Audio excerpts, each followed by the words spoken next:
En Foro Educativo estamos muy involucrados con lo que ha transcurrido el día de hoy, ¿no es cierto?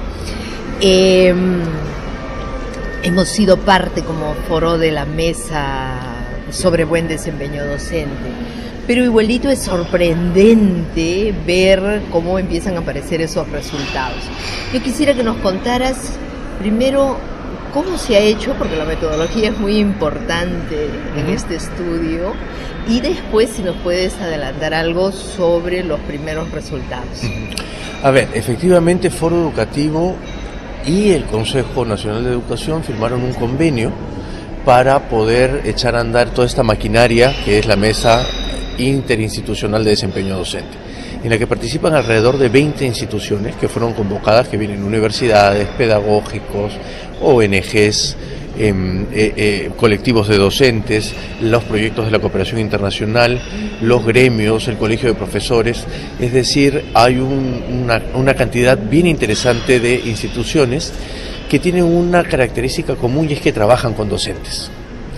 Y entonces es a partir de ellos que se llega a las provincias para levantar los diálogos.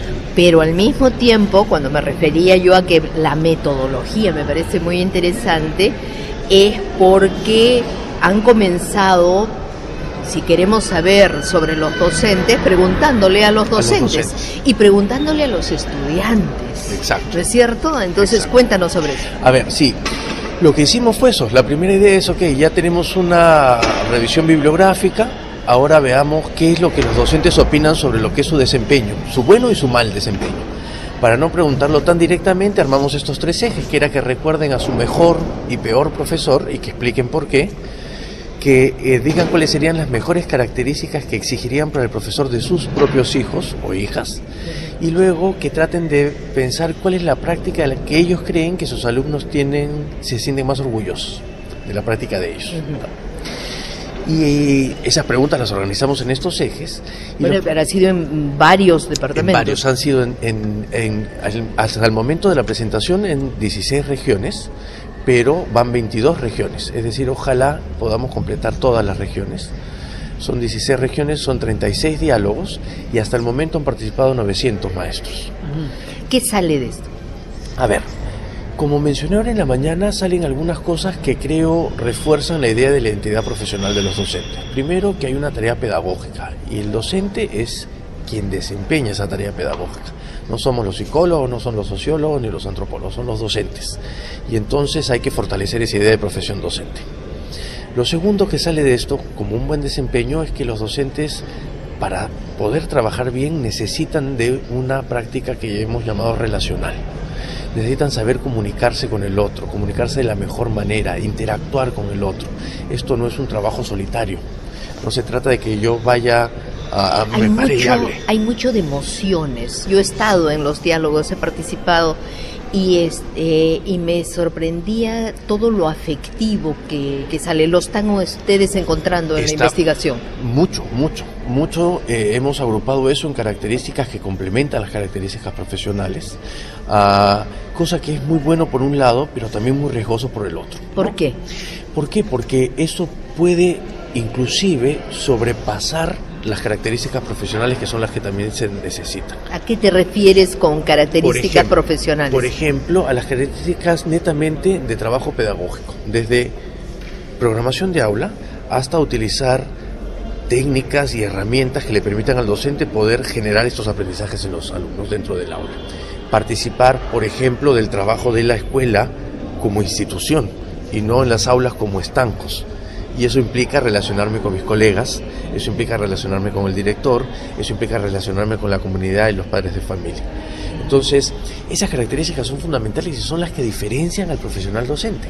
Pero al mismo tiempo, en la relación con los colegas, en la relación con las autoridades de la misma escuela, con las familias, también hay cuestiones que se mueven en este campo relacional que es tan importante, porque si no cohesionas comunidad educativa, si hay conflictos, si hay enfrentamiento, ¿estas cosas empiezan a salir?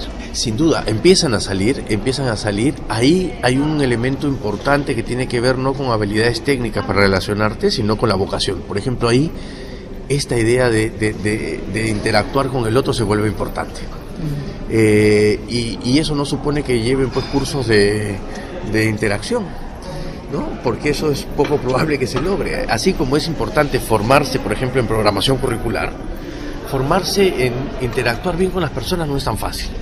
Y ese es el ingrediente que hay que ver cómo se complementan, estos dos elementos cómo se complementan, porque los docentes pareciera ser, hasta el momento, que definen que estas dos cosas juntas hacen un buen desempeño.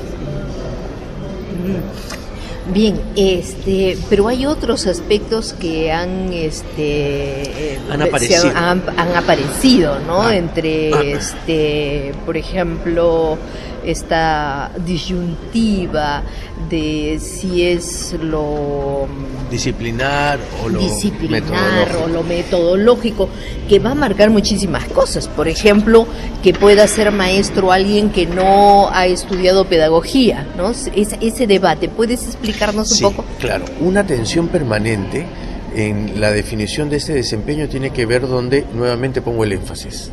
En la disciplina, como bien dices, es decir, en el contenido de lo que voy a enseñar, que nadie duda que es importante.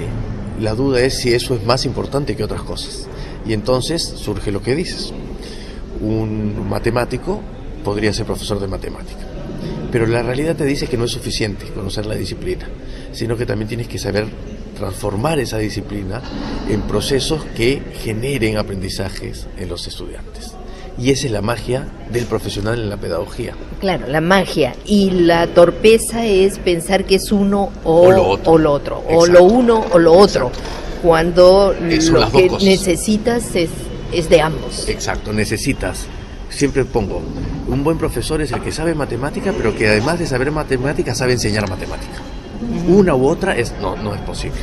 Y otra cosa chiquita que ha llamado la atención, para mí por lo menos me llama la atención, es esta presencia permanente y cómo remiten permanentemente y asocian los malos desempeños a prácticas autoritarias, a violencia, a prácticas agresivas, a prácticas discriminadoras.